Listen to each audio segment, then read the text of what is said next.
Ho aminareo lalandavana riavana ny fahasoavana sy ny fiadanany Jesoa Kristy Tompontsika. Amen. Hafa ihany ny manana ny fanahy masina.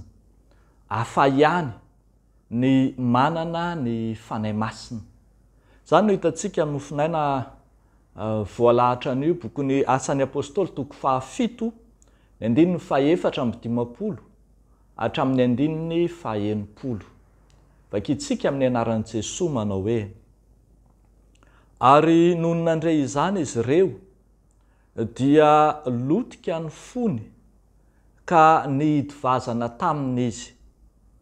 Fa Stefana feno fanahy masina dia nibanjina ny lanitra ka nahita ny voninahitr'Andriamanitra sy Jesoa nitsangana teo ankavanan'Andriamanitra. Dia nanao hoe: indro hitako ny lanitra misokatra ary ny zanak'olona mitsangana eo ankavanan'Andriamanitra. Ary ny olona niantso tamin'ny feo mahery sady nanetsi-tadiny ka indray nirodona taminy, dia nandroaka azy hoe nivelan'ny tanàna ka nitora-bato azy. Ary ireo vavolombelona dia nametraka ny fitafiny teo anilan'ny tongotry ny zatovo anankiray atao hoe Saoly. Ary ny olona nitora-bato an'i Stefana, izay niantso hoe: ry Jesosy Tompo, raiso ny fanahiko. Dia nandohalika izy ka niantso tamin'ny feo mahery hoe: Tompo, azo atao elony anie izao ota izao. Ary rehefa nilaza izany izy dia nodomandry. Ray masino, manamasina anay amin'ny fahamarinana, ny teninao no fahamarinana. Amen. Hafa ihany ny manana ny fanahy masina. Ny zavatra nitranga tao aoriana ny fitoriana filazany tsara, fijoroana vavolombelona nataon'i Stefana, lay martyra kristianina voalohany, dia hitantsika eto fa misy zavatra roa mazava tsara miseho eto.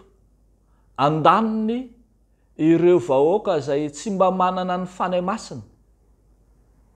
Ankilany i Stefana, ambarany Luka nanoratra ny bokin'ny Apôstôly, fa feno ny fanahy masina.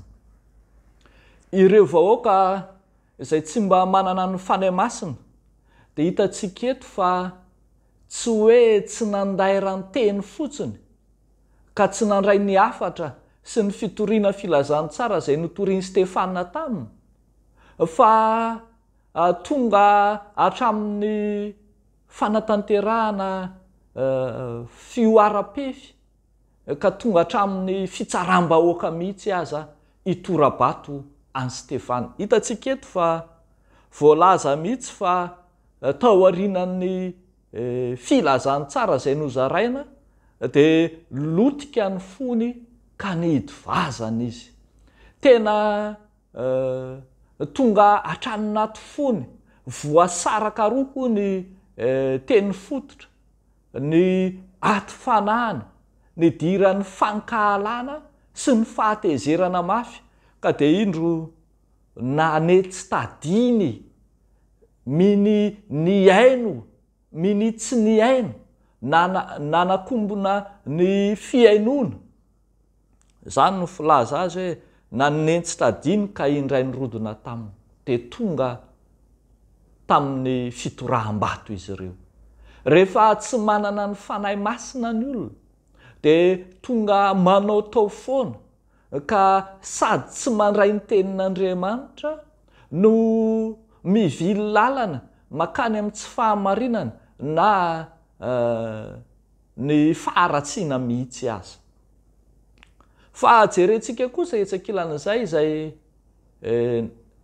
niatra tamin'ny Stefana eo anatrehany izany zavatra mahatoritory fo, mahatoritory fanahy, fitoraham-bato, fanenjehana avo lenta nahazo any Stefana izany dia indro ny fanay masina tao aminy dia niaraka tamin'ny mandrakariva hiatrika hatramin'ny fahafatesana azy ary to tonga nahita zavatra hafa mihitsy Stefana eo anatrehan'izany to tsy tsapany Stefana lay zavatra mafy fanenjehana mahery vaika izay miatra manaina nahazo azy to tsy tsinjony Stefana ny fahafatesana izay miandry azy to tsy hitany Stefana ny olona izay nirohitra hitora-bato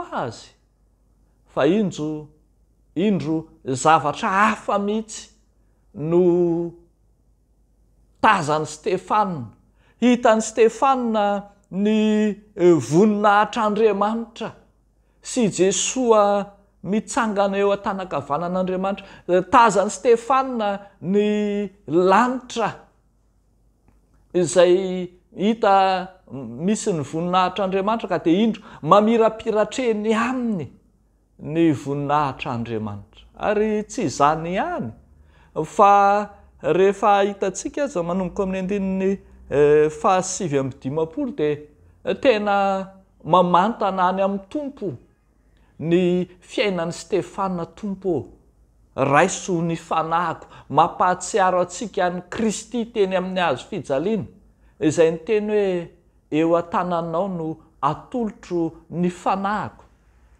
ary dia mbola ny teny koa hoe aza tao elony ane izao ota izao mampahatsiaro antsika any Jesoa Kristy teny amin'ny hazo fijaliana izay ny teny koa fa mamelany ny elony fa tsy fantany izay ataony ny olona manana ny fanay masina zany dia taratr'ilay Kristy izay voaombo tamin'ny hazo fijaliana ka mibanjina ny lanitra ary tsy manana alahelo ny amin'ny tany ry havako malala ao amin'ny tompo tsy hoe zavamora akory no natrehan'ny Stefana mafy raha toka tora-bato fitsaram-bahoaka no setriny filazana ny filazany tsara filazana ny marina momba ny tompo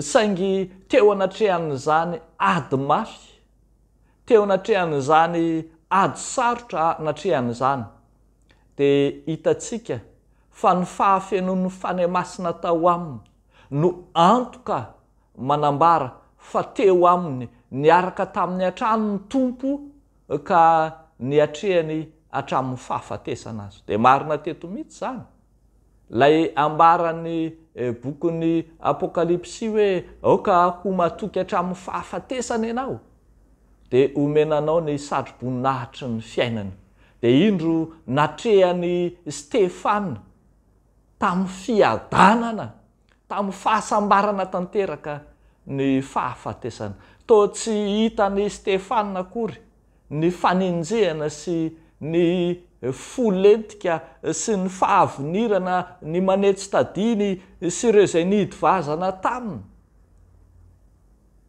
fa mibanjina ny tompony izy mahita ny voninahitr'Andriamanitra ny fiadanana izay efa hovantaniny raha teo hafa mihitsy ny manana ny fanay masina ary eno akory havako afaka ny ho hafa mihitsy toy izany ianao ka tsy manao ho zavatra lehibe hiazonana ny tany fa tsy mivadika na dia aningotra ny aina aza eo anatrehany finoana marina an' Jesoa Kristy tompontsika dia ho an'Andriamanitra irerian'ny voninahitra amen vavaka isika misaotranao zay Andriamanitra rainay ny amin'ny filazany tsaranao izay mampiorina anay sy mampibanjina anay ny lanitrao ny amin'ny fanay masina izay mampijoro anay mandrakariva ka tsy emotra eo anatrehany izao tontolo izao misaotra tompo